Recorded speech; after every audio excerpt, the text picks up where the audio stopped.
1996. La route du Nord. Celle-ci débute à partir de la capitale congolaise, Brazzaville. Une nationale goudronnée sur environ 400 km.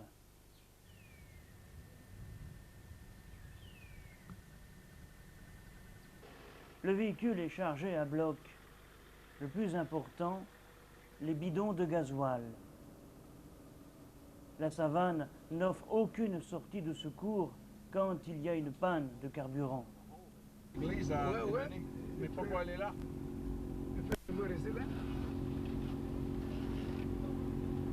Le pasteur Dickinson n'en est pas à son premier voyage. Ses relations avec d'autres Congolais lui permettent aisément de préparer notre semaine en brousse. Ça c'est le vallée Inouï. Nous sommes en train de descendre dans la section du plateau. Notre équipe n'a pas l'air de vouloir sommeiller. Il faut admettre que le paysage offre un panorama verdoyant. Des collines et des vallées qui ressemblent étrangement à celles de certains pays occidentaux.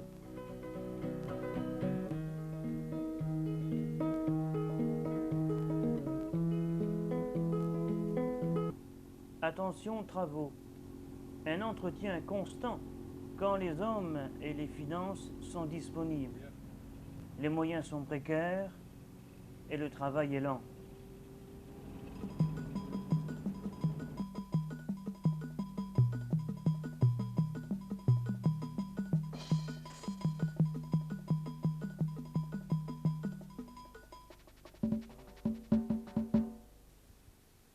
Certains villageois religieux savent que nous passerons sur cette route en direction de Mbekanga.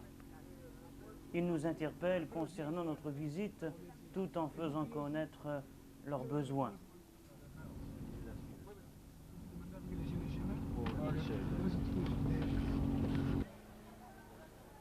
Une halte nous paraît nécessaire. Ici, c'est Gamboma, petit village de passage ou village d'étape dont nous trouverons les dernières alimentations avant d'entrer pleinement en brousse. Faisons un petit pit stop là pour nous rafraîchir un peu avec un coca. Mais il n'y a pas de coca. Des kilomètres de savane sillonnés par cette voie goudronnée. Sur la chaussée, des villageois qui marchent d'un village à un autre. En particulier, les vieilles femmes qui œuvrent dans les champs, chargées de leurs paniers.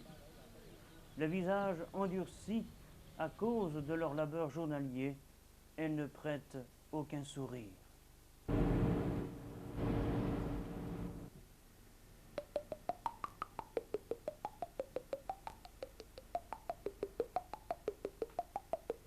Nous ralentissons. Ici, c'est la rivière de l'Ifini. Quelques instants de pause et d'observation nous permettent de dialoguer avec ces hommes qui prennent le temps de se laver, là, au bord de la rivière.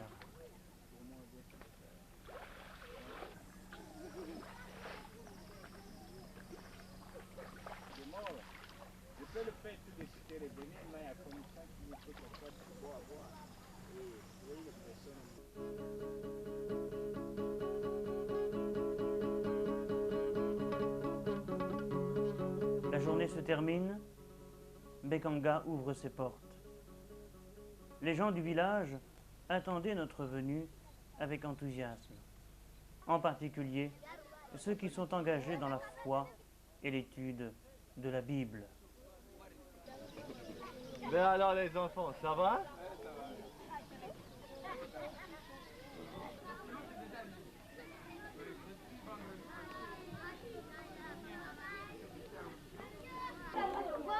La caméra suit les deux missionnaires américains qui visitent les maisons ou les cases.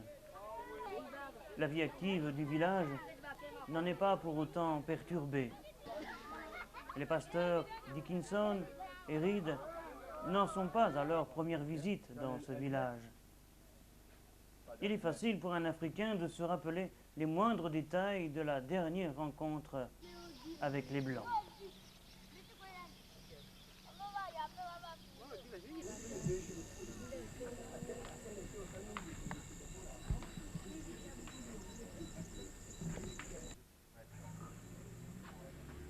Pour ma part, c'est ma première nuit en brousse. J'apprends, auprès des collègues, l'organisation de la vie locale parmi ces batékés. Nous sommes installés dans une maison de boue, faite de bambou de Chine. Et ça, c'est les palmiers qui sont un peu tissés. On appelle ça tuiles ici. Et les murs sont faits aussi de la même chose, mais avec de la boue qui est un peu pressée, compactée là-dedans. Est-ce que tu peux nous montrer une chambre? Bon, je vous invite dans notre chambre. Alors, ce sont des lits fabriqués à base de bambou de Chine. Et ils sont très efficaces. On amène la mousse avec nous depuis Brazzaville. On met la mousse dessous et voici notre lit. Ce qui est bien, c'est qu'ils ne sont pas trop courts comme des lits conventionnels. Ici, on peut les faire n'importe quelle longueur, ce qui nous convient très bien. Mais les Africains sont grands, quelquefois, donc c'est pour ça. Alors, cet Africain-là, il est grand.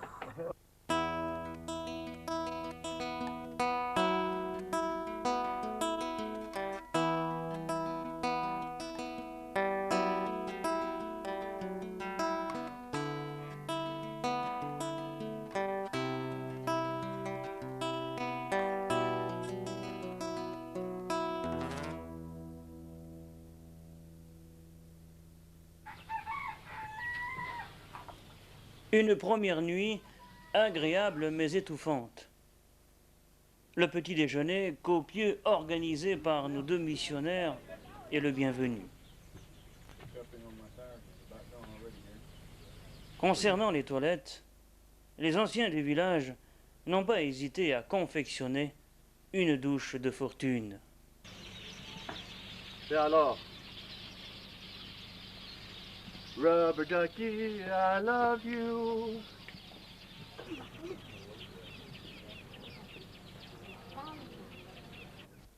Ici, la chaleur est fortement humide.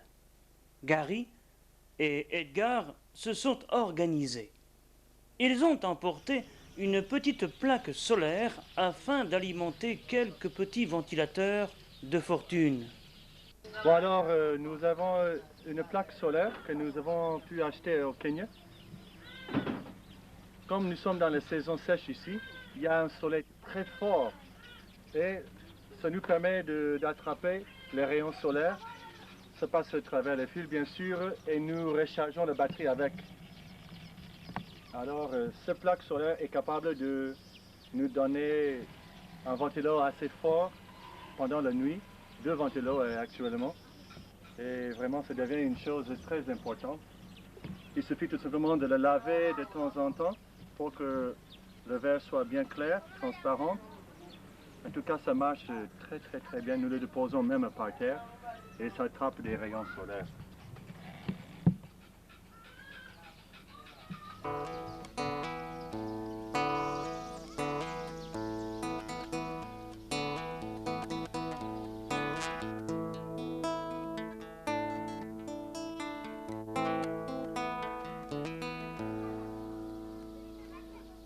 Dans quelques jours, nous regagnerons la capitale. Nous retrouverons nos biens, nos familles et nos habitudes.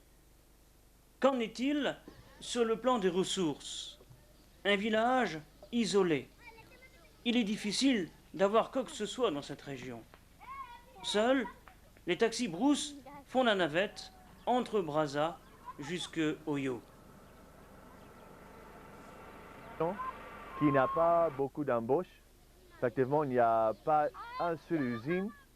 Il n'y a absolument rien qui produit de l'argent, qui fait un produit exportable. Chacun est nourri par son propre champ. Alors, le fait que nous sommes tellement loin de Brazzaville, cela veut dire que le transport est difficile et ça coûte énormément cher le même produit à Brazzaville, que ce soit fait à 10 km de Brazzaville ou à 400 km de Brazzaville. Ces produits se vendent pour le même montant. Alors, ce qu'on paie pour le transport depuis ici jusqu'à Brazzaville, effectivement, ça bouffe une grande partie de leurs bénéfices. Alors, les travaux champêtres que font les mamas et quelques frères est vraiment difficile.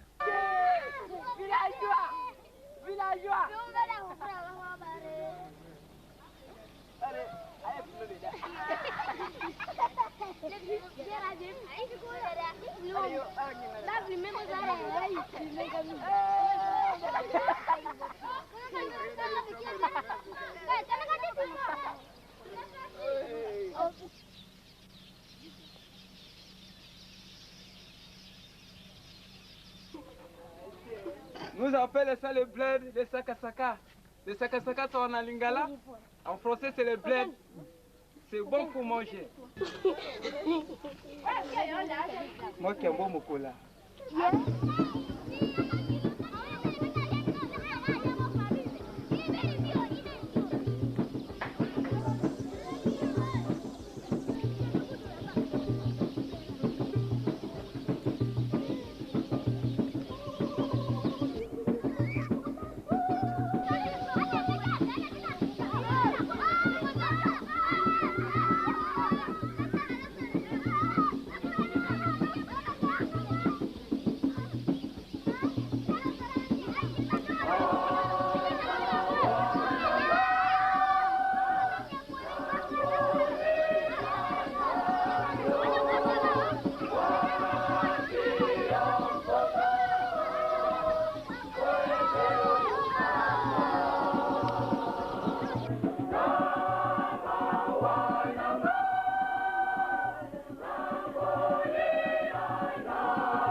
Oui, ça, ce sont des tubercules.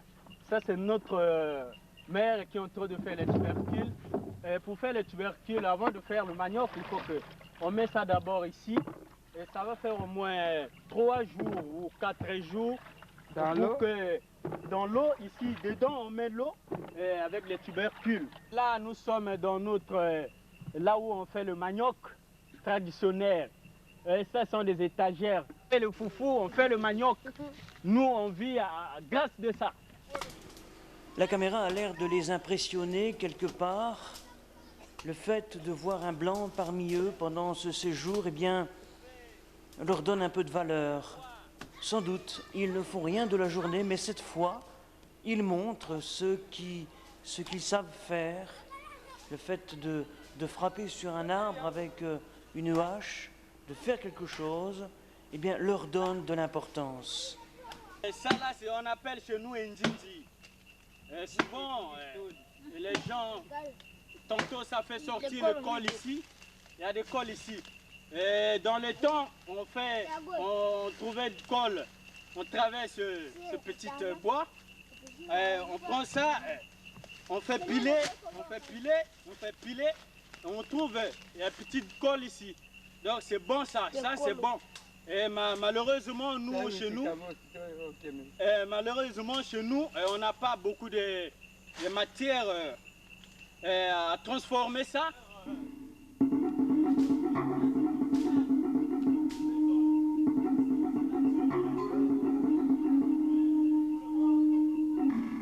Comme il a expliqué, ça là c'est bon. On peut faire trouver l'huile à bord de ça. Et ça vit dans l'eau. Comment ça s'appelle? Ça s'appelle, en notre patois, on appelle ça le colo. Mais en français, on peut appeler ça les noix de brousse. Ça, c'est le noix de brousse. À bord de ça, on peut faire sortir l'huile. On met ça d'abord dans l'eau. Après, ça fait quelques jours. On peut piler ça et puis ça fait sortir l'huile. Ça, c'est le mille-pattes. Nous appelons ça le mille-pattes, mais nous, on ne mange pas ça. C'est pas bon pour manger ça. Il y a bien d'autres spécialités culinaires dans ce village. Quittons ce petit bois et rejoignons le missionnaire Dickinson qui rencontrera quelques mamans à l'œuvre. Comment are you, Mama? Ça, c'est Maman Véronique qui est en train de prendre la pâte. Ça, c'est la pâte ici. Ça, c'est le manioc qui a été déjà trempé dans l'eau.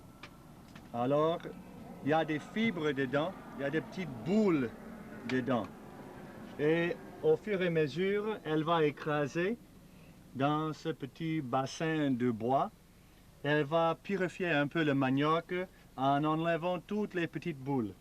Allez-y, maman.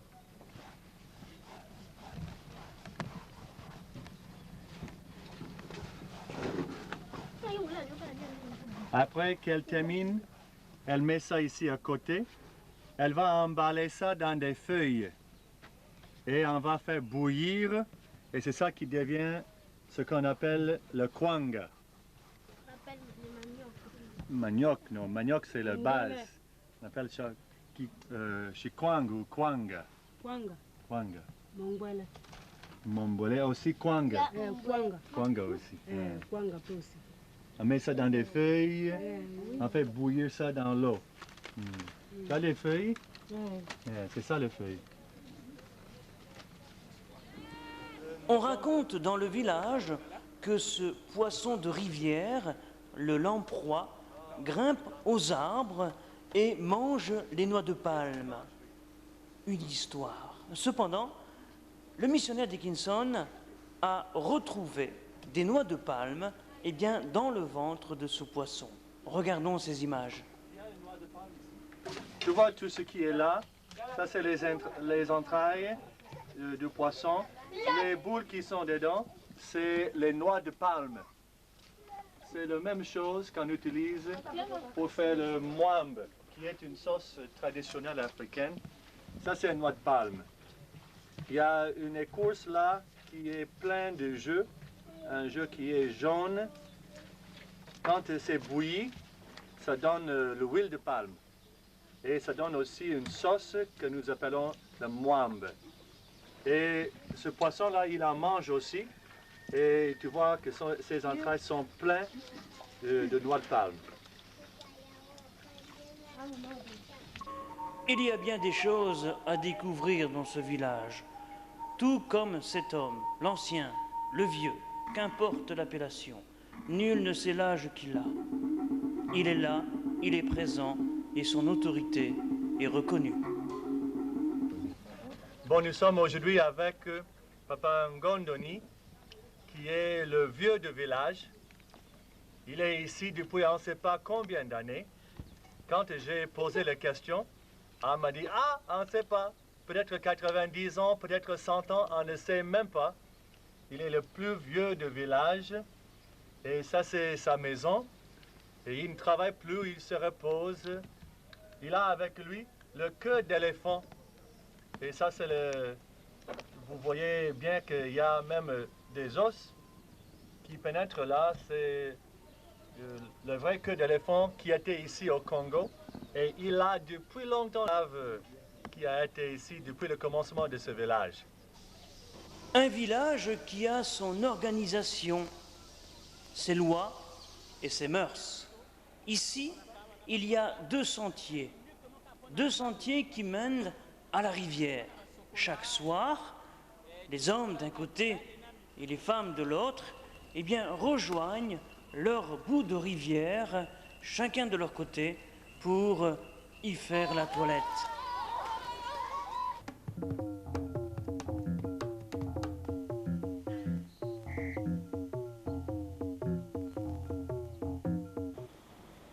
Optimiser la créativité dans ce village est impossible.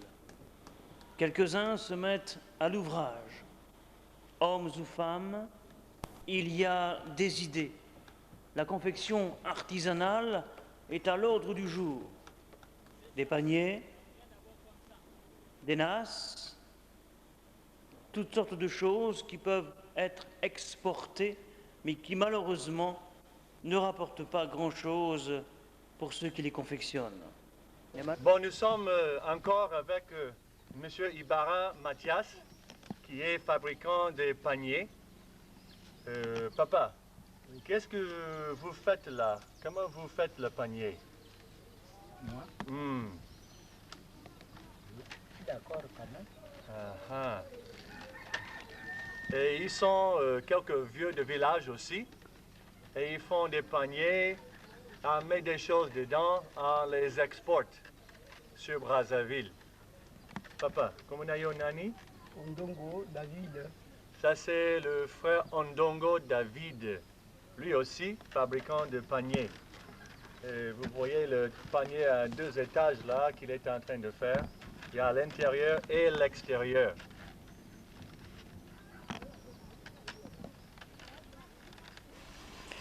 Rares sont les activités masculines.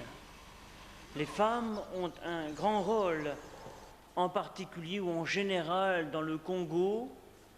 Elles travaillent dans les champs, elles moissonnent, elles portent aussi dans les deux sens, que ce soit dans le ventre ou sur les épaules. Elles doivent aussi s'occuper des travaux ménagers dans la maison. C'est la coutume. C'est ainsi. Malheureusement, les jeunes, les hommes ou les jeunes hommes restent quelquefois au village. Ils discutent, on déclenche des jeux de société où on parle de la pluie ou du beau temps.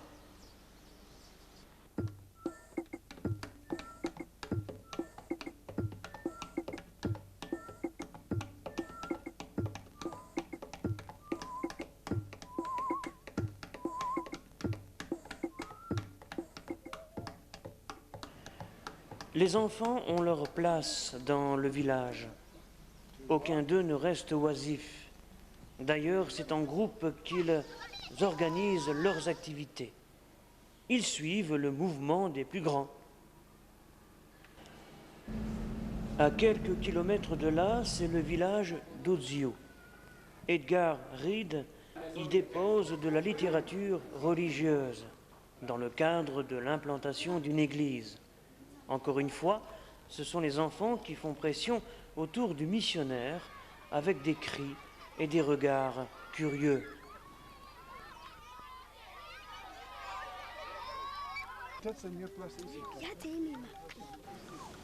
En échange, fruits et légumes sont offerts gracieusement par les quelques anciens qui venaient de négocier l'achat de la parcelle missionnaire.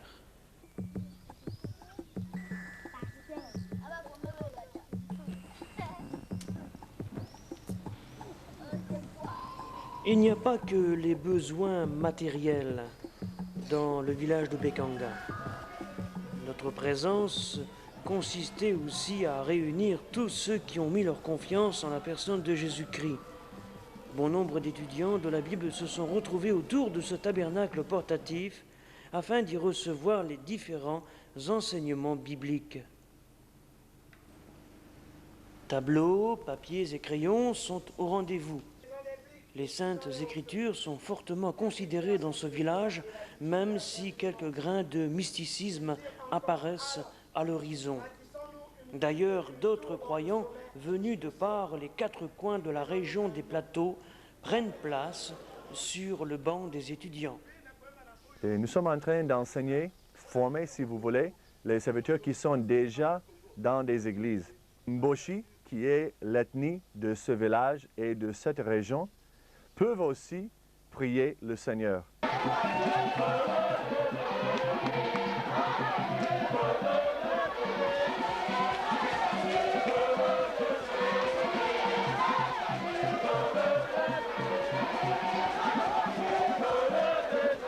Ceux qui se sont présentés pour la formation, la plupart, bien sûr, comme ils sont de la région du plateau, une région qui n'est pas bien développée, ils n'ont même pas une éducation secondaire. Alors ils sont venus pour apprendre les choses de la parole du Seigneur qu'ils n'ont pas encore apprises. Alors leur réception varie selon leur capacité en français, parce que la plupart parlent effectivement français et il y a une partie qui ne parle pas grande chose. Ils se débrouillent un tout petit peu, mais il y a ceux qui reçoivent très bien. Il y a ceux qui ne reçoivent pas grande chose, mais ils ont tous tous une soif pour la parole du Seigneur et ils se mettent dans les bancs un peu traditionnels, sans dossier, et ils reçoivent les enseignements avec joie.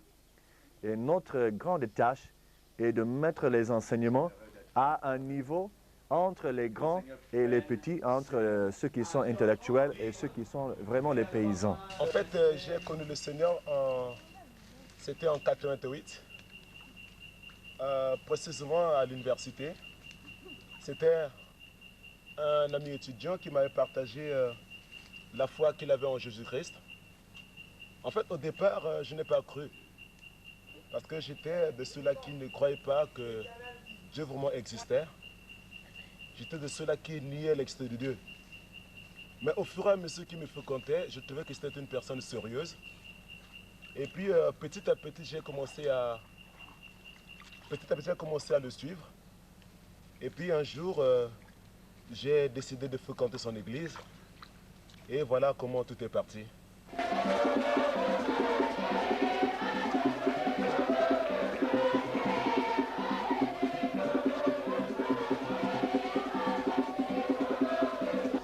Ce qui m'a interpellé parmi cet auditoire, c'est leur temps d'écoute. Il y a un volontariat dans l'écoute au niveau de la parole de Dieu. Nous sentons très bien qu'il y a un vouloir de se laisser enseigner par la parole de Dieu. Il y a une soif qu'on ne peut pas spécialement découvrir en Occident, pas toujours, mais je dois dire que j'ai été grandement étonné et positivement de la soif et de l'écoute de ces bien-aimés. Qui sont les deux personnes là, qui sont à côté de lui?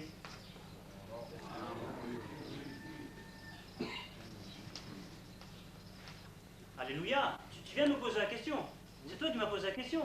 Mais je te bénis mon frère parce que tu viens de me donner la réponse. Formidable.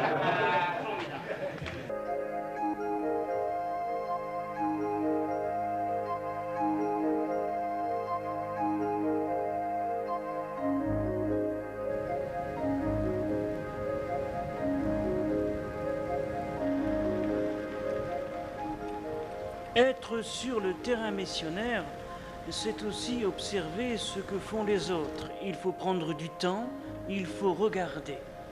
Les œuvres spirituelles ne sont pas seulement basées sur quelques éléments implantés au Congo. Il y a bien d'autres nationalités, bien d'autres cultures chrétiennes qui nous ont précédés bien des années auparavant. Nous voici dans une station médicale accueillis par quelques jeunes, encadrés par une vieille maman missionnaire suédoise qui a bien des choses à nous raconter. Alors, oui, moi je suis ici seulement depuis 8 mois. Alors, ce qui est le plus important ici, c'est le travail médical. Rares sont les visiteurs à la peau blanche dans cette région.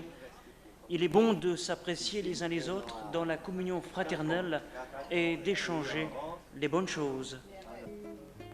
Missionnaire depuis longtemps, Yannick nous raconte ses débuts, son appel, sa consécration au service de Dieu sur le terrain missionnaire. Je ne sais pas pourquoi Afrique, alors, parce que la mission chez nous, c'était plutôt la Chine. Donc, c'est la première fois que je sais que je peux enregistrer que c'était l'Afrique. Et alors, comme ça, j'ai commencé à m'intéresser beaucoup à cela. J'allais à la bibliothèque pour chercher tout ce que je pouvais trouver sur l'Afrique. Et à ce temps-là, c'était par exemple le journal de Stanley, oui, à travers l'Afrique. The Dark Continent. Oui. L'Afrique. Continent noir. Oui, oui. Alors, j'ai suivi son voyage, comment il est descendu depuis, comment ça, il a cherché les sources du Nil, et comment il a traversé par suivant le Congo, etc. Bon, et d'autres choses. Et bon, après la guerre, notre mission a décidé de commencer le travail ici au Congo. Donc pour moi, c'était tout comme C'était là, alors je ne sais pas réfléchir. C'est-à-dire que je me suis présentée, j'ai demandé à la direction de m'envoyer là où on en avait besoin de moi. Et puis, bon, je leur ai aussi expliqué ce que j'avais pensé, alors l'intérêt de l'Afrique.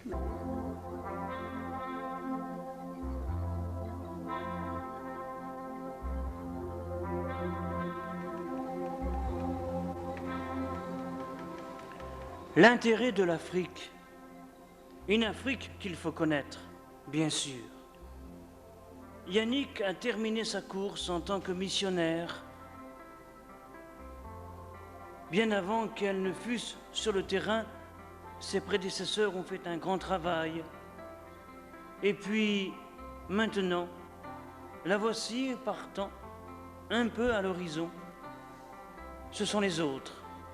Et nous qui sommes les petits missionnaires Mindélé qui apprenons sur le terrain parce qu'il faut apprendre, nous découvrons toutes sortes de choses, comme aujourd'hui par exemple.